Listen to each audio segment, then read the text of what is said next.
ಸ್ನೇಹಿತರೆ, ಪ್ರತಿ ಹಿಂದೂ ಆಚರಣೆಗಳಲ್ಲಿ ತೆಂಗಿನಕಾಯಿಗಳನ್ನ ಒಡೆಯುವ ಸಂಪ್ರದಾಯ ಇದೆ. ಆದರೆ ಈ ಸಂಪ್ರದಾಯ ಯಾಕೆ ಬಂದಿದ್ದು ಅನ್ನೋದು ನಿಮ್ಗೆ ಗೊತ್ತಾ? ಪ್ರಾಚೀನ ಭಾರತದಲ್ಲಿ ದೇವರನ್ನ ಸಮಾಧಾನ ಪಡಿಸಲು ಪ್ರಾಣಿಗಳನ್ನ ಬಲಿ ಕೊಡಲಾಗ್ತಾ ಇತ್ತು. ಆದರೆ ಆದಿಶಂಕರಾಚಾರ್ಯರು ಈ ಅಭ್ಯಾಸಗಳನ್ನ ನಿಲ್ಲಿಸೋದಕ್ಕೆ ಪ್ರಯತ್ನ ಪಡ್ತಾರೆ. ಯಾಕಂದ್ರೆ ಈ ಸಂಪ್ರದಾಯ ಯಾವುದೇ ಆಧ್ಯಾತ್ಮಿಕ ಉದ್ದೇಶಗಳನ್ನ ಹೊಂದಿಲ್ಲ ಮತ್ತು ಈ ಅಭ್ಯಾಸಗಳೊಂದಿಗೆ ನೋವು ಮತ್ತು ಋಣಾತ್ಮಕತೆಯೂ ಇದೆ ಅಂತ ಶಂಕರಾಚಾರ್ಯರು ನಂಬಿದ್ದರು.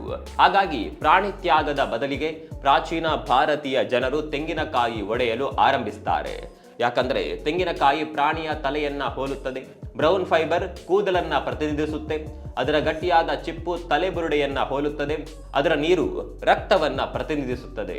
ಅಷ್ಟೇ ಅಲ್ಲ, ನಾವು ತೆಂಗಿನಕಾಯಿ ಒಡೆದ್ರೆ ನಮ್ಮ ದುರಹಂಕಾರ ಮತ್ತು ಋಣಾತ್ಮಕತೆಯನ್ನ ಒಡೆದಂತೆ ಅನ್ನುವ ನಂಬಿಕೆ ಕೂಡ ಇದೆ. ಈ ಕಾರಣಕ್ಕಾಗಿ ತೆಂಗಿನಕಾಯಿ ಒಡೆಯುವ ಸಂಪ್ರದಾಯ ಬಂದಿದೆ. ಈ ವಿಚಾರ ನಿಮಗೆ ಮೊದಲ ಬಾರಿ ಗೊತ್ತಾಗಿದ್ರೆ ಪೇಜನ್ನು ಫಾಲೋ ಮಾಡಿ, ಹಾಗೆ ಕಾಮೆಂಟ್ ಮಾಡಿ.